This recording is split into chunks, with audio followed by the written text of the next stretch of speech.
On va reprendre une session de pitch. Je vous invite à vous asseoir parce que les startups sont prêtes. On va enchaîner donc avec la catégorie culture et loisirs. Je vous invite à vous asseoir. Voilà, c'est bon. Ok, super. Alors les mêmes règles que tout à l'heure, hein, pour ceux qui sont arrivés, 3 minutes pour que les startups vous donnent envie d'aller leur parler dans les stands qui sont dans les salles attenantes. On va commencer avec Étienne Franchet pour Affluence. Bonjour à tous. Tu me dis quand je peux y aller? C'est bon, quand tu es prêt. Hop.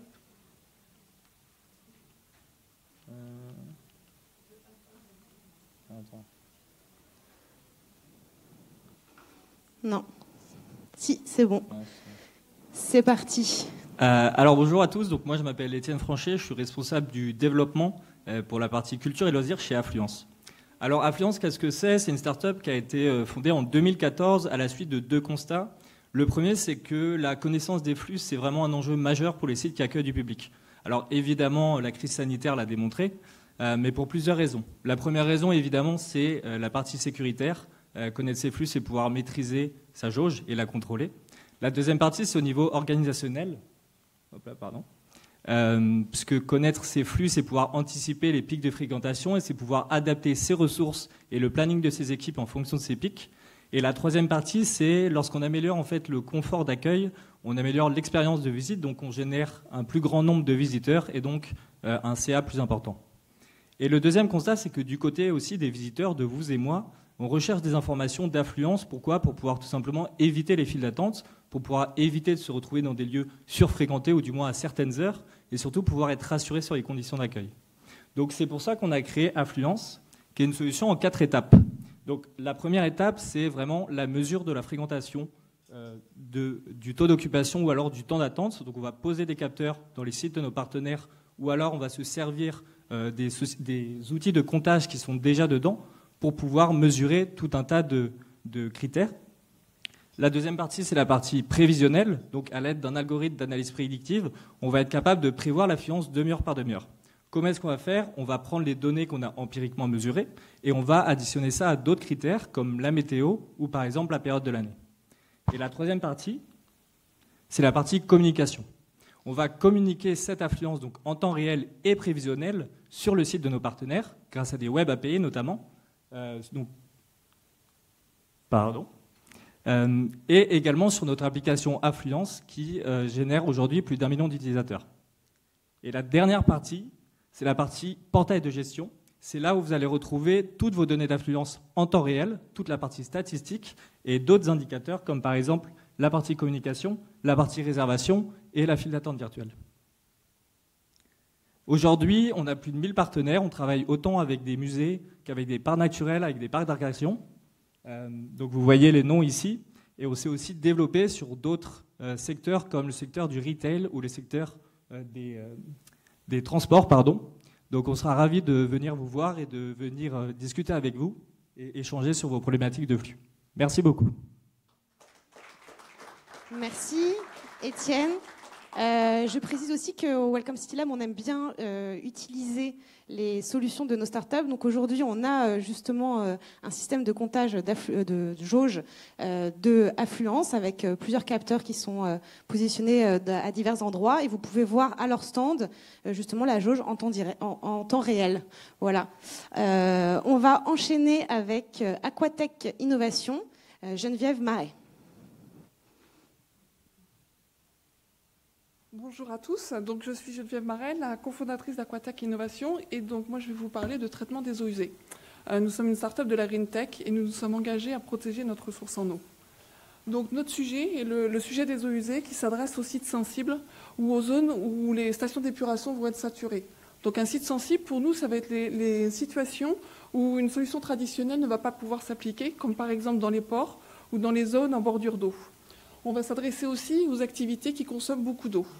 Donc notre gamme de produits s'appelle AquaClear, qui est une solution qui commence par la collecte, déjà collecter les eaux usées. ensuite les traiter à l'aide d'un traitement biologique et de les recycler éventuellement pour arroser les espaces verts. Donc notre solution, évidemment, est conforme à la réglementation, s'adapte à tout type d'environnement et peut se déplacer à volonté. Pour vous citer un exemple, ici vous avez le camping de Palavas, situé au bord de la Méditerranée, qui se retrouvait confronté à la montée des eaux de la mer, qui a du coup été dans l'obligation de retirer tous ses hébergements et ses réseaux, puisqu'il était dans la bande de 100 mètres du littoral. Notre solution lui a permis de maintenir son offre d'hébergement avec des sanitaires privatifs, et tous les ans nous démontons et remontons notre solution, avec le conteneur en photo que vous pouvez voir. De même, pour vous citer un port qui n'est pas très loin d'ici, Port-Ilon qui est situé dans les Yvelines, il est situé en pleine zone Natura 2000. Il y avait pas mal de problèmes de collecte, il fallait du réseau sous-marin, du réseau qui ne pouvait pas être gravitaire, différentes technologies qui, associées à notre solution biologique, pouvaient permettre d'obtenir un rejet en qualité d'eau de baignade et d'être rejeté dans la Seine, comme vous pouvez le voir sur la petite photo ou le Loi Bernard-Chélin. Ensuite, nous avons un autre produit qui s'appelle la gamme Aqua Cleaner, qui s'adresse aux piscines accueillant du public, qui ont donc des contraintes sanitaires très importantes et consomment énormément d'eau pour recycler, pour nettoyer les filtres à sable. Notre solution va permettre de récupérer 80% de ces volumes qui sont normalement rejetés au réseau d'égout et nous allons les réinjecter dans la piscine pour économiser cette ressource d'eau. Le camping de l'Espiquette est l'une de nos installations que nous venons de faire justement cette année. Donc, en termes de vie durable, bien sûr, plein d'activités en découlent. Les promoteurs immobiliers, où je vois sur Paris tous les quais de la Seine pour pouvoir s'adresser aux JO et aller vers cette opportunité de rendre la Seine baignable. Donc, j'ai envie de vous sensibiliser et vous dire, et vous, qu'est-ce qui se passe quand on tire votre chasse d'eau? Est-ce que vous savez comment se passe le traitement de vos eaux usées? Nous sommes aujourd'hui une start-up qui a reçu le label Green Tech Innovation par le ministère de la Transition écologique et de nombreuses récompenses également pour démontrer notre savoir-faire en termes de traitement des eaux usées et protéger notre environnement. Merci.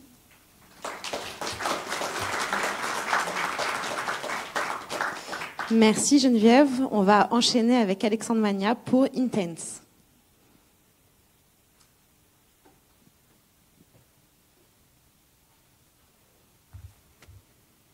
Bonjour à tous, donc, je suis Alexandre Magna, je suis le président fondateur de Intense. Nous développons une solution intelligente de gestion d'expériences touristiques. Nos secteurs de marché sont les domaines skiables et stations de sport d'hiver, les parcs d'attractions ou parcs de loisirs, les destinations du littoral et de sites remarquables, mais également un secteur un peu plus de niche, en fait, du tourisme industriel. Notre position, c'est de devenir, en fait, d'être votre partenaire technologique pour la gestion d'une expérience touristique intelligente et cohérente. Pour cela, nous avons développé une solution globale de gestion d'expérience touristique basée sur le constat qu'on prépare son séjour sur son ordinateur, mais on le vit avec son smartphone dans la poche. Donc pour cela, nous avons développé un système de billetterie mobile first, pensé du coup pour l'achat de tickets avant tout en fait sur l'achat mobile, couplé à un système de contrôle d'accès. Notamment sur des équipements de tourniquets d'accès, mais également un peu plus légers, comme des contrôles par PDA. Enfin, l'application mobile permet, ou le smartphone permet, d'être un lien avec vos visiteurs sur la destination touristique. Donc vous allez pouvoir pousser de l'information en temps réel avec vos visiteurs, leur envoyer des informations sur les coups de cœur ou les points remarquables à visiter sur votre destination, mais également des notions d'affluence pour un peu plus fluidifier finalement la fréquentation sur votre site de loisirs. Le système de billetterie que nous avons mis en point permet en fait de diversifier les sources de revenus de la destination et notamment de commercialiser en fait des activités pour diversifier les sources de revenus. Vos visiteurs, en fait, sont là pour vivre un bon moment et ont envie, en fait, de repartir avec des souvenirs. Ils vont vivre des moments remarquables chez vous. Et donc, on a développé des solutions de photos, vidéos, souvenirs automatisés sur la destination pour améliorer, finalement, la gamification et le côté ludique de la visite. Enfin, et surtout, toutes ces technologies, en fait, sont pensées data-driven. C'est-à-dire que nous allons générer de la donnée à chaque étape du parcours client in situ, que nous allons collecter, raffiner et enfin vous restituer pour vous accompagner dans un pilotage, vos choix stratégiques de pilotage et d'investissement. On travaille pas mal avec des stations de sport d'hiver, on est en train de se diversifier sur les parcs d'attractions. Voilà, on serait ravis du coup d'échanger avec vous sur des éventuels projets. N'hésitez pas à venir nous rencontrer. Merci.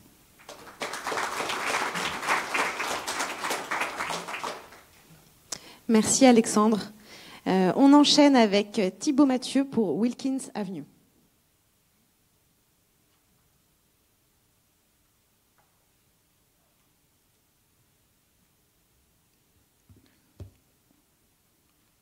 Bonjour à tous, donc je suis Thibaut Mathieu, le fondateur de Wilkins Avenue AR, qui est un studio de création d'expériences immersives d'un genre totalement nouveau. On est spécialisé dans la création d'histoires en réalité augmentée qui réinventent la communication de marque. Notre métier à nous, c'est de mixer le monde physique et le monde digital pour engager les consommateurs et pour captiver le public. On crée des couches de contenu 3D narratif et interactif qui viennent se superposer sur le monde physique pour le transformer et pour le réenchanter. Et nos expériences, elles immergent les consommateurs dans un univers du lieu ou de la marque d'une manière qu'ils n'ont jamais vue. On travaille déjà avec différentes grandes marques à la croisée du retail, du luxe et du divertissement, comme Lancôme, le groupe L'Oréal, TF1, Comic-Con ou les Lampes Berger. Et nos expériences, elles sont conçues pour être vécues dans des lieux de visite, dans des lieux physiques, comme un point de vente, comme un lieu touristique ou, par exemple, un hôtel. Et elles sont accessibles sur différents types d'équipements, tout type d'équipements qui permettent de lire de la réalité augmentée, depuis les smartphones jusqu'aux lunettes de réalité augmentée, en passant par les tablettes ou les écrans géants dans les points de vente. Donc voici quelques-uns des derniers projets qu'on a pu faire. On a travaillé avec Lancôme pour une expérience qu'on a déployée au flagship store des Champs-Élysées. Et donc les visiteurs arrivaient, étaient munis de lunettes de réalité augmentée et découvraient la boutique comme ils n'avaient jamais vu, avec des fleurs qui poussaient autour d'eux, avec un véritable voyage initiatique à la découverte de Lancôme et de toute la biodiversité que la marque incarne.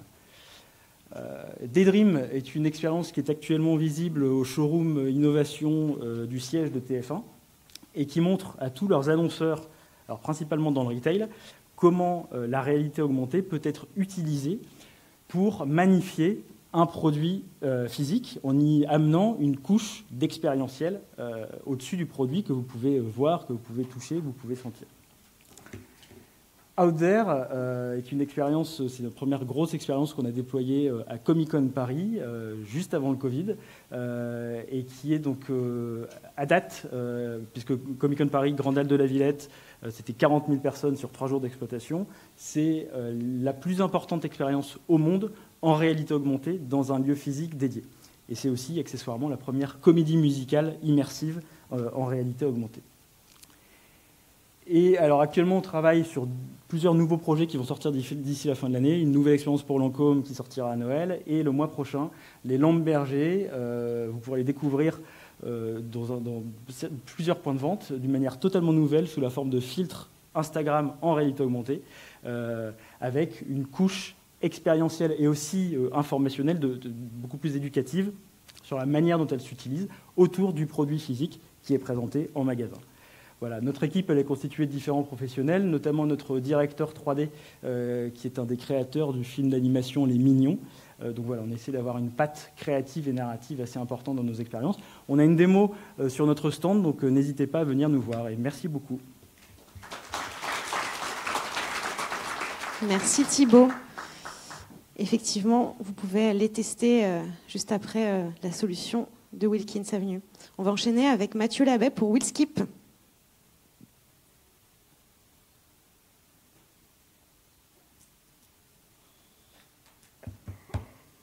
Bonjour à tous. Alors, Willskip, c'est la remarque que les vélos sont volés et que quand vous prenez votre vélo, la première chose que vous demandez, c'est où est-ce que je vais me garer et est-ce que je vais récupérer mon vélo. Je vais faire un petit sondage. Qui s'est déjà fait voler un vélo ici dans la salle? Voilà. Le constat est clair. Donc nous, on se dit que la technologie, ça ne marche pas. Tous les cadenas ne marchent pas, on le sait tous. Et finalement, mettre des humains, ça permet d'avoir 100% de sécurité. Aujourd'hui, on a 80 000 vélos gardés et pas un seul problème, pas une sonnette. Et l'humain, ça permet de faire aussi beaucoup de choses, vous allez voir. Donc aujourd'hui, les événements deviennent de plus en plus écologiques. Les employeurs accueillent les vélos. Les lieux touristiques aussi, parce que c'est plus sympa à vélo, parce que c'est plus rapide, parce que c'est l'été, parce que c'est les vacances. On a une solution qui permet d'accueillir tout le monde immédiatement, sans inscription, sans même une application. On prend un numéro de téléphone, on fait une photo du vélo et on valide à la sortie avec un SMS et un code. Très simple, donc pas de préinscription, événementiel, et on a fait aujourd'hui beaucoup d'événements différents. Donc on a quand même une application, système de QR code. On est aussi déployé en entreprise, en permanent, avec des abonnements entreprises, au Dock de Marseille. On peut faire évidemment tous les business models possibles, de façon à pouvoir rentabiliser le parking. Donc aujourd'hui, on s'est déployé dans pas mal d'endroits. Roland-Garros, ce week-end, pour ceux qui vont voir le foot au PSG, il y a un parking qui vous attend, gratuit, 600 places. Donc voilà, on a fait pas mal de choses dans différents contextes et c'est l'événementiel qui a été au départ. La saison cet été sur toutes les plages du Pays Basque, tous les jours. Et ça se déploie de plus en plus. On est en contrat cadre avec Bordeaux, avec Bruxelles aujourd'hui. À Paris, maintenant, on a un encadrement d'espace public. Et on avance comme ça. Voilà, c'est très simple. C'est très efficace, c'est immédiat. On a un atelier de réparation lorsque vous avez besoin. Et grâce à l'humain, on peut faire beaucoup plus de services et de sécurité. Voilà, tout simple. On était au Trocadéro, là c'est des plages, à Toulouse cet été. Voilà, donc on a fait pas mal de choses. N'hésitez pas à nous contacter si vous avez besoin d'accueillir les touristes, vos clients, vos collaborateurs et avoir de la sécurité pour eux.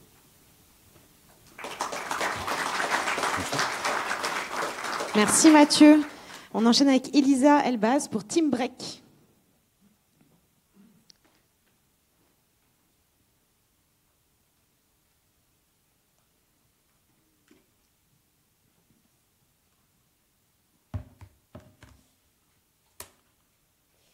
Donc, bonjour à tous, moi je suis Elisa Elbaz, je suis la cofondatrice de Team Break. Team Break, qu'est-ce que c'est ? C'est une société qui est spécialisée dans le loisir immersif. Et plus précisément, on va concevoir et exploiter des expériences immersives un peu partout en France. On est présent aujourd'hui dans plus de 15 villes, où on exploite 49 salles immersives, principalement, et c'est notre cœur de métier, des salles d'escape game, mais on s'est diversifié depuis quelques années en proposant des expériences différentes, avec des salles de quiz, des action games, des salles en réalité virtuelle et en réalité augmentée. À côté de ça, et c'est plus ce qui va peut-être vous intéresser aujourd'hui, on a un pôle événementiel qui est dédié à la réalisation d'expériences sur mesure pour tout type de clients, principalement donc des entreprises, des marques, des lieux de culture comme des théâtres, des cinémas, des musées, des châteaux. Et voilà. L'objectif pour nos clients et ou nos partenaires, c'est de pouvoir d'abord évidemment proposer une animation à leur public, mais aussi pouvoir se diversifier, avoir un nouveau centre d'attractivité finalement pour leur public et attirer des nouveaux clients, des fois rajeunir même leur public pour certains, et évidemment d'acquérir de nouvelles parts de marché. Comment ça marche ? On va créer avec vous et pour vous des expériences donc sur mesure. Ça part du scénario jusqu'au game design, en passant par la création de décors, d'accessoires, des comédiens, des costumes, et on peut aller jusqu'à vraiment la partie communication et exploitation. Quelques références que vous voyez ici. Certaines les plus connues, peut-être dont vous avez peut-être déjà entendu parler. Inside Opera, qui a réuni sur 2 ans plus de 200 000 joueurs. Avant, on avait l'expérience Inside PSG au Parc des Princes, qui avait réuni plus de 80 000 joueurs. Et donc, Théâtre Mogador également, avec qui on a travaillé. Le Rex à venir. Je vais justement faire un petit focus. Alors, la Tour Eiffel, qui est un de nos partenaires sur 2022, notamment à travers la création d'une expérience immersive qui va avoir lieu au printemps prochain, sur une durée de 2 ans. Donc c'est tout un scénario qu'on a élaboré avec eux, avec des comédiens, tout un jeu, toute une expérience gamifiée dans tous les espaces de la Tour Eiffel. Un escape game dans le Rex, donc dans les studios du Rex, qui va ouvrir là ce mois-ci. Donc c'est une expérience donc au niveau des studios du Rex qui est entièrement automatisée. Voilà, je vous invite à aller la tester dès ce mois-ci si vous avez le temps. Et un focus aussi sur un escape game qu'on a réalisé avec le château de Thoiry, donc qui s'appelle la Crypte du Comte, qui est une escape room. En fait, c'est On a exploité une salle qu'ils n'utilisaient pas dans l'un de leur sous-sol, et on est venu créer un escape game, et donc leur public peut venir et jouer à cet escape game en même temps que la visite. Je termine. Voilà. Si vous avez des questions ou besoin de plus d'informations, je suis disponible pour y répondre sur le stand à côté. Merci beaucoup.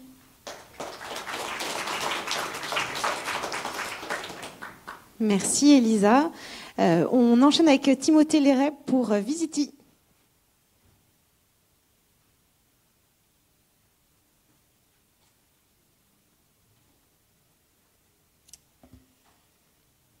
Voilà, c'est pas dans le bon sens. Hop. Bonjour à tous, je me présente, je m'appelle Timothée, je suis le cofondateur de Visiti. Donc nous, on propose une solution qui vous permet de créer des cartes interactives sans ligne de code. Alors quand on parle de cartes interactives, vous allez sûrement penser à nos amis américains, leaders sur le marché, Google Maps. Ce qu'il faut savoir, c'est que Google, ils sont utilisés par 80% des voyageurs au moins une fois avant ou pendant leur séjour, et que 60% des recherches qu'ils vont effectuer vont concerner de l'information locale. De l'information qui, du coup, normalement, doit vous concerner. Notre objectif, c'est de vous rendre accessible cette technologie cartographique, de vous permettre de créer vos propres cartes interactives.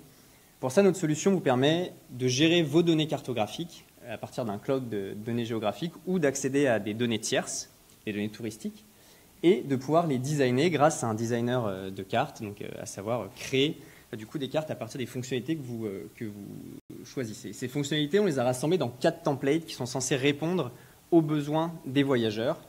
Des cartes catégories, des cartes calendrier pour des cartes événementielles, des cartes sélection pour la mise en avant de lieux en particulier, et des cartes parcours pour du coup la création de parcours urbains ou pas forcément. Je vous donne un exemple avec un cas d'usage qui est de circonstance. On travaille depuis 1 an avec les équipes de l'Office de tourisme de Paris, qui du coup créent différentes cartes grâce à nos solutions. Là, c'est l'exemple d'une balade à Saint-Germain-des-Prés. Donc, la partie de gauche, c'est en gros le back-office que va utiliser, une illustration du back-office que va utiliser les équipes de l'Office de tourisme pour éditer ces cartes en choisissant les lieux qu'elles souhaitent constituer sur leur parcours. Et ensuite, ajouter des données qui leur appartiennent ou non et qui vont s'afficher et donc être accessibles auprès de leurs utilisateurs et donc de fournir leurs informations auprès de leurs utilisateurs sur un format cartographique. Je vous remercie pour votre attention. On lance actuellement du coup une offre, on va dire, accessible et on a du coup on a prévu du coup une réduction spéciale pour cet événement. Donc n'hésitez pas à venir nous voir, c'est sans engagement et ça vous permet de tester notre solution. Merci.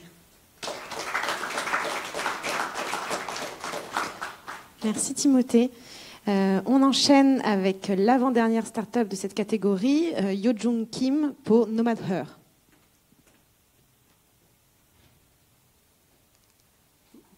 안녕하세요. Bonjour. Je fais un sondage. Qui parmi vous a déjà voyagé en solo, qui avait envie de partir toute seule? Est-ce que vous pouvez? Ah, regardez. Je m'appelle Yojung de la Corée du Sud. Oui, évidemment, très connue pour Gangnam Style aussi. Et j'ai voyagé dans 45 pays en solo. Mais ce n'est pas seulement mon histoire. Dans le monde entier, 74% des femmes à l'international, et pour les Coréennes, Sud-Coréennes, presque 95% des femmes, elles veulent voyager en solo. Et donc, c'est un grand marché. Le problème, comme vous pouvez imaginer, de la côté des utilisatrices, elle a un peu de peur concernant de la côté de sécurité, les dépenses et la solitude. Et de la côté de B2B, comme la ville de Paris et la ville de Séoul, déjà, elles n'ont pas assez d'informations concernant les voyageuses. Pour cette raison, tous les marketing et publicités ne sont pas très efficaces et il n'y a pas un grand standard international. Quels sont les hébergements ou les hôtels très recommandés et accueillants pour les femmes? Pour cette raison, tada, nous avons créé l'application Nomad Her avec notre 3 fonctions majeures. Premier, vous pouvez déjà lire toutes les histoires vraiment inspirantes des femmes de 170 différentes nationalités chaque jour. Deuxième, vous pouvez trouver les autres voyageuses en solo de chaque pays, chaque ville. Donc, trouver une co-voyageuse. Et troisième, vous pouvez aussi participer dans les événements organisés par Nomatrers, notre utilisatrice, et Nomatreur. Actuellement, c'est une application utilisée par plus de 10 000 utilisatrices très actives de 170 différentes nationalités. Et 80% des femmes qui ont utilisé Nomatreur, elles disent que la vie a été changée complètement. C'est une application avec notre propre algorithme de vérification. Et ça, c'est notre point compétitif. Et actuellement, on était nominé par un des 8 startups les plus innovantes par Apple. Et aussi, on est incubé à Station F. Et on avait fait un partenariat avec plus de 20 différentes villes, comme la ville de Séoul, la ville de Busan, pour leur propre global marketing. Et aussi business comme Verbal Cars pour donner une mobilité pour les femmes. C'est une équipe très active avec 5 différentes nationalités et on sera là pour répondre à vos questions. Merci à vous.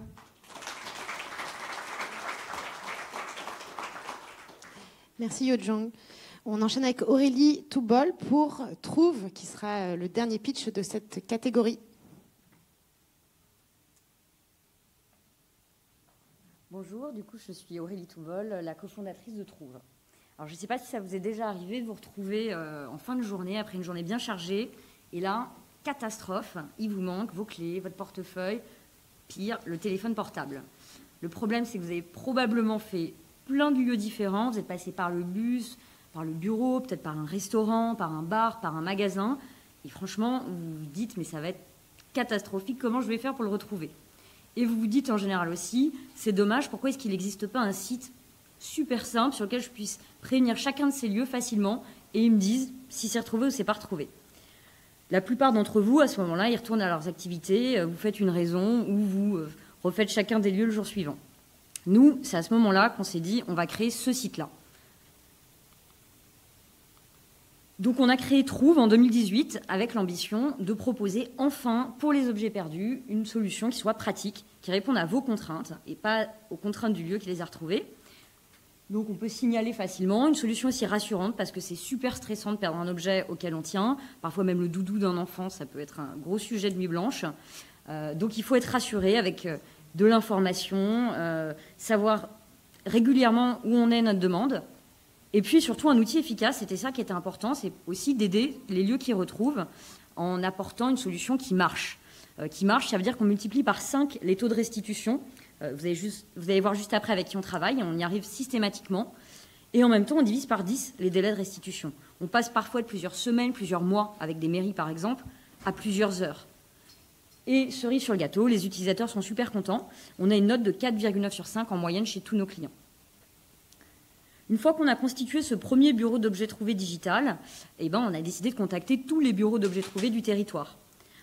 Pour leur proposer de rejoindre la plateforme, il faut savoir que 80% des objets ils vont être retrouvés par une organisation. 3 ans plus tard, on est fiers de pouvoir compter sur à peu près 500 lieux en France et on travaille avec des organisations de tout horizon, des mairies, par exemple Marseille, Issy-les-Moulineaux, Clichy, Puteaux, des lieux de culture, le musée du Louvre, le centre Pompidou, beaucoup d'objets oubliés dans les lieux de culture également. Sociétés de transport, je pense par exemple à Transdev, aux aéroports, on retrouve des multitudes d'objets. L'aéroport de Nice, c'est à peu près 15 lunettes de soleil par jour au mois d'août, donc c'est juste sur les lunettes de soleil. Et quand on fait ces courses, il ne faut pas croire, on perd aussi beaucoup d'objets. Le deuxième lieu de perte en France, c'est les centres commerciaux. Et donc on est fiers de pouvoir compter sur Unibail, sur Carrefour, sur Auchan comme partenaires. Comment ça marche? Alors on a créé une solution qui est complète et qui va intégrer tout ce dont vous avez besoin pour restituer efficacement les objets trouvés. Ça veut dire que d'abord, il y a un formulaire de déclaration pour déclarer ces objets perdus ou trouvés. Il y a un algorithme qu'on a créé nous-mêmes et qui est facilité avec de l'intelligence artificielle pour recréer un couple perdu-trouvé. C'est comme sur un site de dating, mais on fait des couples entre des objets perdus et des objets trouvés. Si vous n'avez pas la chance que votre objet soit retrouvé au moment où vous le déclarez perdu, on a un système de notification parce que c'était un gros problème dans les bureaux d'objets trouvés. Il y avait des personnes qui rappelaient tous les jours pour savoir si leur téléphone, leur clé avaient été retrouvées.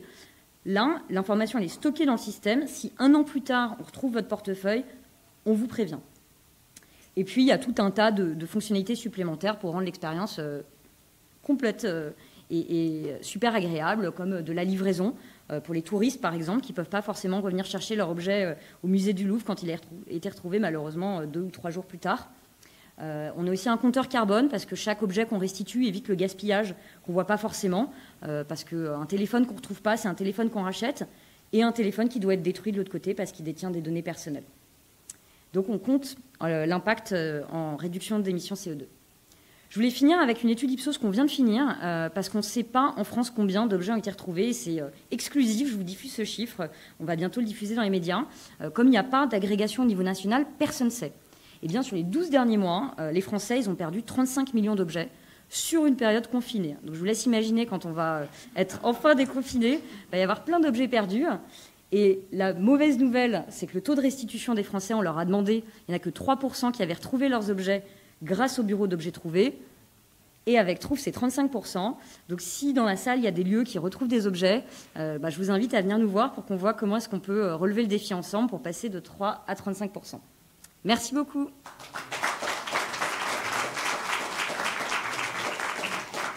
Merci Aurélie. Je confirme, je suis dans les 35 millions. Et avant de vous laisser aller discuter avec les startups sur les stands, on a Damien Catala de DAHUB qui va vous dire un petit mot. En effet, Damien ne pitche pas parce qu'il a une solution vraiment très transverse aux catégories. Yes.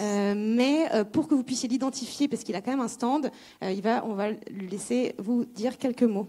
Merci beaucoup. Merci déjà aux 20 startups qui ont pitché actuellement. Est-ce que vous avez une idée de combien il y a de startups potentielles en France qui pourraient pitcher ici? Est-ce que c'est 100, plus, moins? Plus, 500? Un peu moins. On estime environ à 800 entreprises. Donc en gros, si on devait toutes les faire pitcher ici, vous en auriez pour plus d'une semaine. Et de la même manière, ici, dans cette pièce, vous êtes une centaine de socioprofessionnels à s'y intéresser. Et donc, le sujet qui est important, c'est de pouvoir, tout au long de l'année, connaître l'innovation, être au courant par le biais du Welcome, par le biais de votre office du tourisme qui vous accompagne. Et en fait, moi, je suis ici présent puisqu'on fait ce travail de recensement et d'animation du réseau des entrepreneurs du tourisme, avec plusieurs casquettes, notamment celui d'une association Innotourisme. Et si vous voulez, au-delà de cet événement et de ce démo day, le reste de l'année, les redécouvrir ou en découvrir d'autres qui ne sont pas forcément à Paris et qui n'ont pas été forcément sélectionnés aujourd'hui pour vous parler, ça peut être intéressant de se rapprocher de ma table qui est juste là-bas et je vous en dirai un petit peu plus. Voilà, en tout cas, bonne continuation et puis bon courage pour les 10 autres startups qui arrivent. Merci. Merci Damien. Effectivement, on arrive à la fin de la catégorie culture-loisirs. On est extrêmement à l'heure et vous avez donc 20 minutes pour faire une pause, échanger. Et juste n'oubliez pas de revenir à 16h30 pour la dernière catégorie, MICE et tourisme d'affaires. Merci, à tout à l'heure.